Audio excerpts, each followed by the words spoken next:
Hi, my name is Rachel Bast. I am a graphic designer and barista. 150 million people drink coffee daily in the United States, on average 3.1 cups of coffee per day. That's 400 million cups of coffee drank daily. If we drink coffee once, twice, or 3 times a day, is it not something we should know more about? Through awareness and transparency in the industry, we can reshape our relationship with coffee and those who produce it. I want you to think for a moment about your favorite coffee beverage. Maybe it's a latte with almond milk, a quad shot Americano, or a single origin pour over. Coffee is very personal. Coffee is the largest commodity sold in America. It is a huge part of who we are as a country and culture. Since its introduction in the early 15th century, coffee continues in popularity. Everybody drinks coffee. Chances are most of you drink coffee and feel the void when a day goes by without it. Some would even say that coffee is essential in this time of chaos and uncertainty brought by the pandemic. For a product that is consumed so often, there is little thought about where it comes from or the process from field to cup. There needs to be a dialogue about the good and bad that permeates the coffee industry. Coffee has become a lucrative opportunity for many people, but it also comes with problems such as neocolonialism, unfair wages, climate change, inequalities, and abuse. These things will likely lead to future coffee shortages. I've worked in coffee for over 4 years and have had the privilege to design in that setting. I've designed menus and illustrated coffee packages for a few different cafes. While working as a barista and designer, I've learned about coffee on a deeper level, not just the difference between a latte and a cappuccino, but about what it takes to get beans into your home, cafe, and ultimately sipped from your cup. But how do you get the people interested in something beyond the contents of their venti 9-shot 1-pump mocha non-fat no whip with extra 4 shakes of cinnamon stirred in? If there is one person who knows how to get the public's attention, it's Paula Scher. She says the job of the designer is to make things understandable, usable, accessible, enjoyable, important to a public that involves the public. Paula Scher is dedicated to designs that move the people into action and brings the community to life again. And alongside her, illustrator Seymour Quast is also an influence in his color schemes and unique illustrations that mixed in social commentary.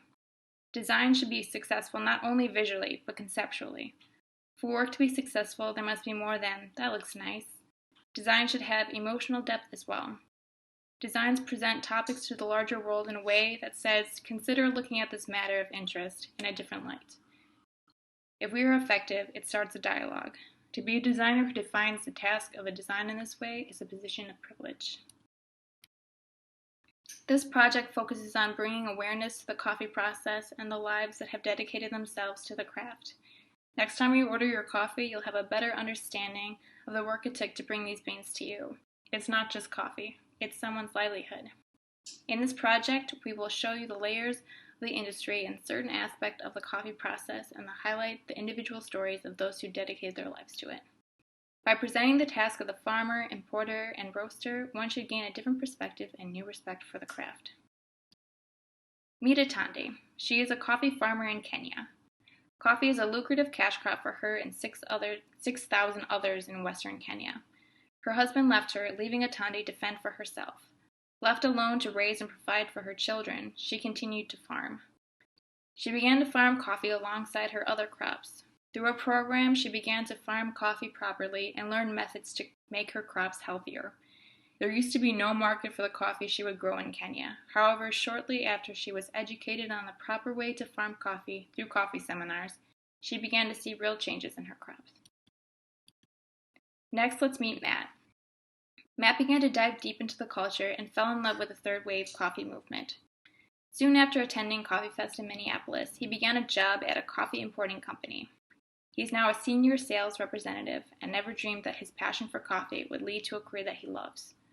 When it comes to importers, they are the bridge between farmers and roasters. It's all about creating strong relationships with the farmers, finding lots of coffee with interesting profiles, and bringing it to different parts of the world. Last, it's Katy. Katy is a Colorado-based roaster. She must roast each batch to match the coffee's pre-established flavor notes. Roasters receive specialty coffee from the importer, along with the information about their partnerships with coffee farms. This is especially important to roasters and baristas, knowing that it's vital to understand where the coffee comes from and the story behind it. Roasters have the ability to enhance coffee overall quality and flavor. Katy explains that there are intricate qualities to each bean and that she believes her job as a roaster is to bring those characteristics out.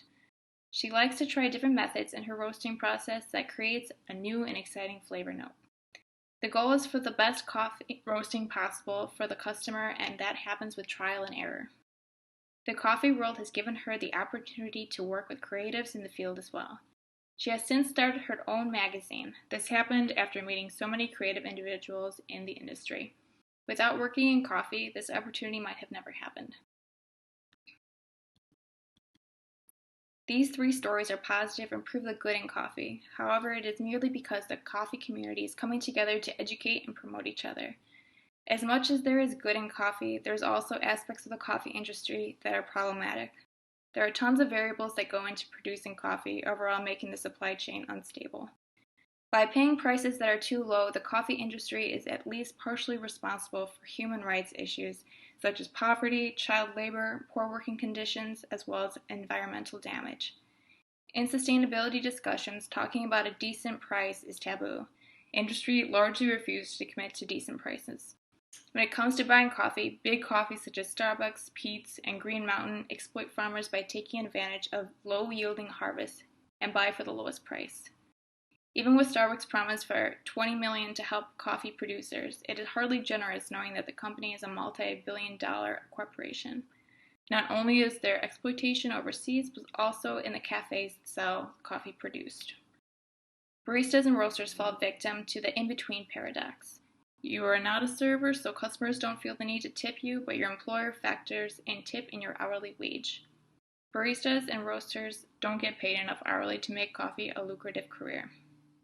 Many are passionate about the field, but cannot live on such wages and are being overworked. Overall, coffee is a victim to the commodity market. People may never agree to pay the proper prices to create a sustainable industry. If people value coffee more and were made aware of the amount of labor that goes into it, coffee would be held to a higher standard and sold for a proper price. However, most plead ignorant. In my work, 3 sets of illustrations show the process of farming, importing, and roasting of the coffee cherries. Being able to add my own illustration in my work has shown me how much I love creating these images that coincide with my work. Behind the stands holding the layers of illustrations are more illustrations showing the coffee making process. Dara Eger's use of color has been an inspiration in my illustrations. The color usage in her work is surreal and dreamlike, yet pop in contrast. My illustration should draw you in and simplify the steps getting coffee to you and in your cup. In the first set, the outermost sheet of glass is the line drawing of an individual. The sheet behind fills in the color of the illustration. The third is a flowchart for each task in producing coffee. It is encased in pinewood, the wood of the people, which mimics the signs that would advertise product in coffee shops. The clear layers represent the transparency that needs to take place in the intricate coffee industry.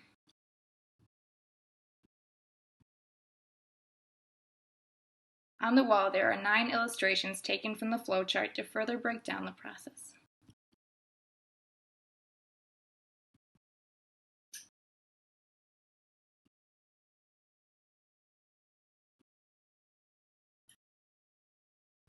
To the left are 2 large coffee bags filled with broken mugs, signifying a broken system. This is a nod at the problems that are right under our noses as we sip our delicious coffee. The idea of the mugs came from the artist Henry Haregraves, who highlights the artwork that has been shown on to-go cups. This is truly a wonderful exhibit and gives a platform for the vessel. There are booklets on the side for the viewer to take home. It has the individual story and the coffee process inside.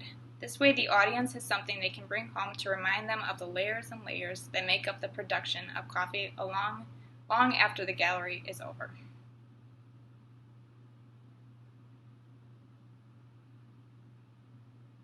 Awareness of the system is the first step towards sustainability. I trust you will rise to the occasion. After all, when you are old and gray, you will still want your coffee, right? Thank you.